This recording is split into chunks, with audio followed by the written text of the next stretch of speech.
Tonight, the search is on to find the person who tried to tarnish the new George Floyd statue. It was barely up for 72 hours in Union Square before vandals splattered paint on it. News 4's Ida Siegel spoke to the woman who first reported it and shows us how a community came together quickly to restore the statue. It had to be somebody that was sitting there waiting and watching. There was not one cop in the vicinity. My fiance, he said to them, hey, did you guys see what just happened? And they were like, what are you talking about? And he said, the paint on George Floyd's face.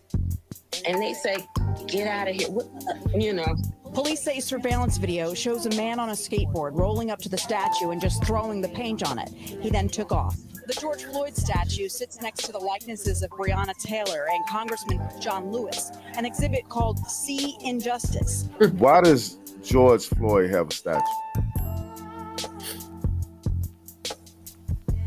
I don't know. Why I don't have no statue? Why you ain't got them? I find it funny. Right next to Breonna Taylor and John Lewis. I'm wondering, who the fuck is George Floyd? Why is he memorialized? Because of what happened to him. Why not Philando Castillo? Why not Trayvon Martin? Listen, the last, as far as I'm concerned, and I know there are other black politicians out here, but for me, the last black politician, truly grassroots, would be Congressman John Lewis. I respect the person that did that because he left an innocent girl, Breonna Taylor, alone. He left the Honorable John Lewis alone. He threw paint on a crackhead, George Floyd. Did not fight for his life, that was crying for his mama. You know what I'm saying? Which, in that situation, nobody knows what they're gonna do. No, when we look at George Floyd, the best thing that happened to him was the fucking cop. The point of the matter, okay, this country has a long, long way to go. Okay. A lot of people say, I ain't racist. I ain't got a racist bone in my body. That's what they'll say. But I'm here to tell you, unless you lived in the South,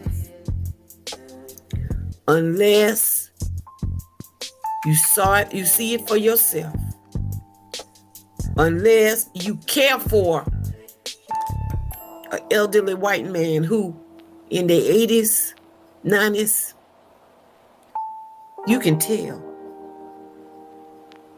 they racist by the things they do and by the things they say. Somebody pulled up on a skateboard. So evidently he's not 80 years old. Well, he's not 80 years old. Let's talk about this statue. What do you think about this statue? They only put that statue up because of the way that George Floyd died. But why does he have a statue? He don't deserve one. Because of the propaganda behind all of that. The Democratic Party.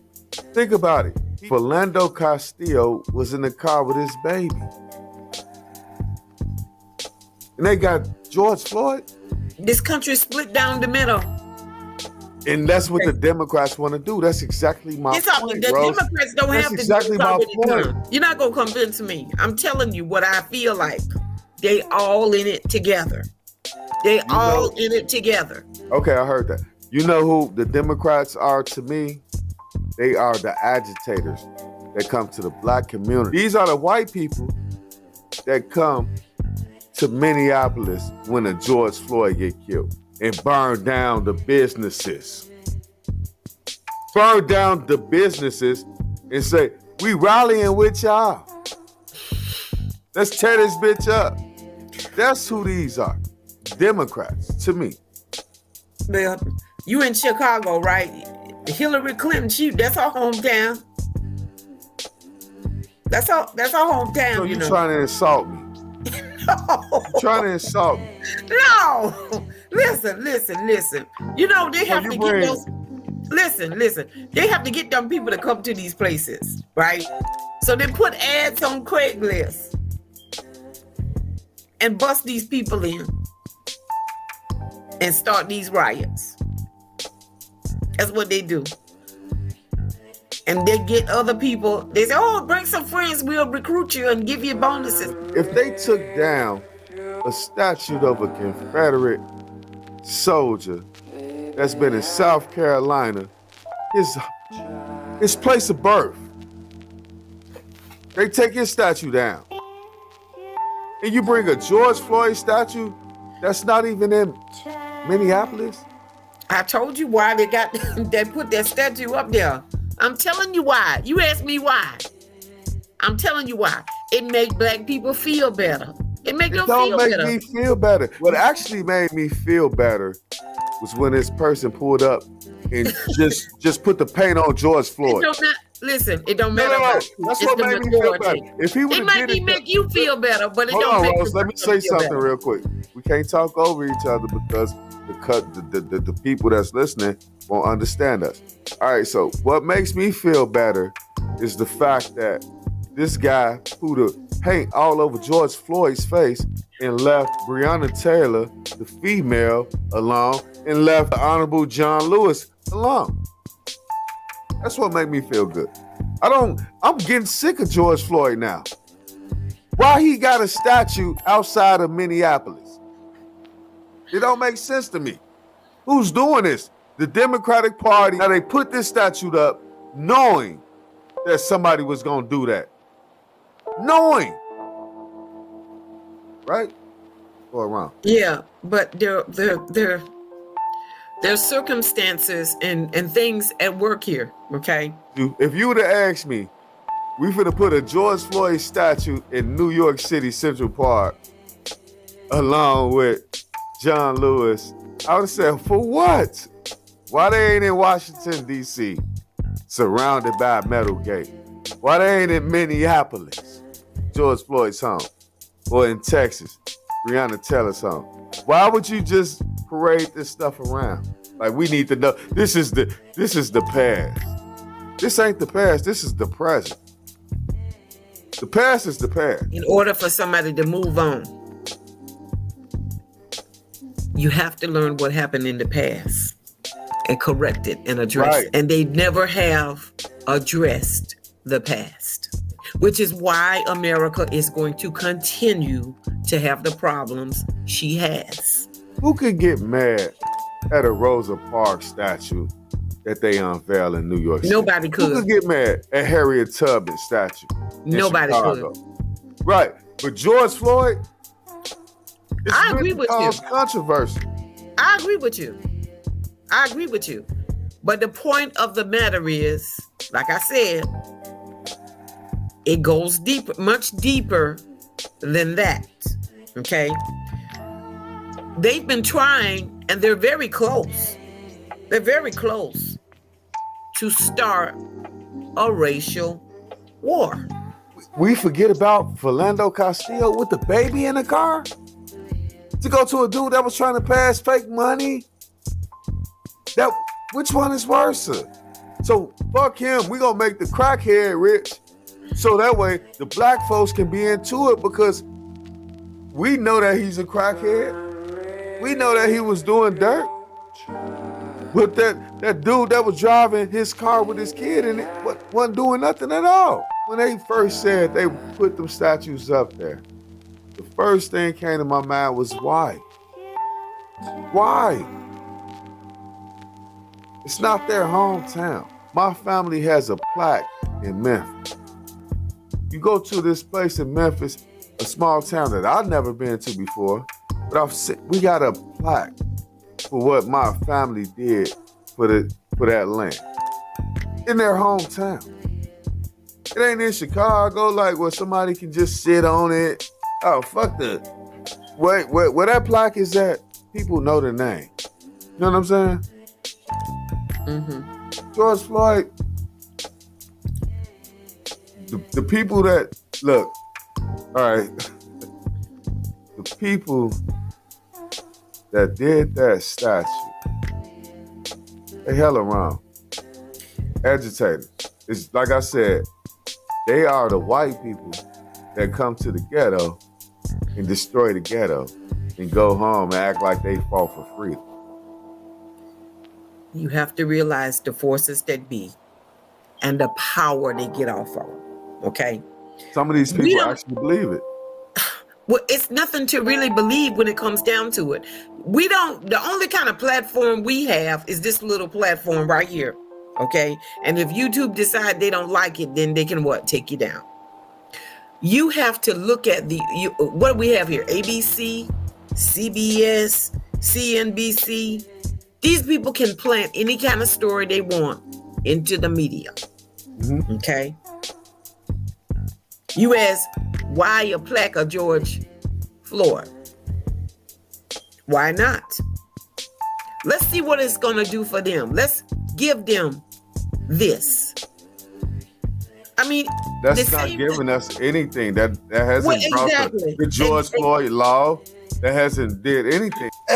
I was there for 20 minutes. I came back. It was defaced. Seriously. Like I said, the news media is part of the problem right there. The news media. That's who I really fought for a lot of this stuff. Is the news media, because they can plant any kind of story they want to plant, whether it be true or not. You have the sheep, like I said this morning when on Facebook. You have the sheep and you have the goat. Mm-hmm. Okay, you have the sheep and the goat. The news media are pretty much run by the Jews. They can plant any kind of story they want, whether it be true or not. Well, let's not talk about those guys. I'd rather keep it to black issues. No, well, I'm just saying how it is. That is how it is with the news media. They can plant any story they want. Any story. It doesn't matter whether it's true or not. Just like in Atlanta, Georgia in 1996. Okay? Richard Jewell, country boy, okay? Working security at the 1996 Olympic Games. Proud to have a job to work security. He did what was right. He found this package. And alerted them about the package and started getting the people out of Centennial Olympic Park. And the bomb goes off. And they said that Richard Jewell did it. And he didn't do it. They ruined his life. Now, he was a white individual. They ruined that man's life. Caused him to have a premature death, I'm sure. I'm sure that he was fat and overate. That probably contributed to it. But still, he didn't have a peaceable life. They plastered his face all over the place, saying he did it, and he didn't do it. He didn't do it. What do we say? Until proven, you're innocent until proven guilty. He was tried and convicted in the news media. Just like R. Kelly. Like I said, there's a lot of stuff going around. Some people can't see it. But he wasn't the only one. You know, he ain't the only one. I heard a breakdown today. I didn't hear it all. But I heard Zachary Hubbard really break it down. I'm going to ask you this one last question about this situation, because I just got to know. Why is George Floyd so popular? News media made it popular, okay? I've been told that those two knew each other, okay? They did. All right, then. And I've been told it was some type of but ritual. That's not the narrative that they pushing. They not pushing. Well, they used to know each other. They used to get into it. They had a couple of scuffles. None of that. Like I said, a lot of these things are false, are red flags. Because just like that girl we were talking about, all right? The one that died, that we were talking about on this show or the show before last. Yeah, Gabby Petito. Yeah, her. Okay, now, she was in Sandy Hook. So you saying that all of this is just like Final Destination? I'm saying some of this stuff. It's like Final Destination. I don't know, what do you want to call it? You can call it predictive program. You just said that. I didn't say that. It's too many coincidences. Okay, now why would she be in Sandy Hook? And they call them crisis actors and actresses. All right. It's just like because somebody Final I'm just saying, whatever you want to call it. It makes no sense. If she survived Sandy Hook and she end up dying on the news anyway, you gotta be Final a Destination. sad SOB. Right? Is that what you're saying, Rose? She survived Sandy Hook and ended up dying and being on the news for dying. There you go. There you have it. Final Destination. Ladies and gentlemen, we really appreciate y'all looking at us, checking us out. Tell the people where they can find you at, Rose. You can find me here on Nothing But the Truth Minicast. You can find me on YouTube at MindHack 101. And you can find me in the Secret Knowledge Group as well as on Anchor on the lighter side. I need you guys to subscribe, please. Everybody, y'all heard that. Subscribe to the channel, man. Subscribe to MindHack 101. Please. Now, I just want to say peace. So...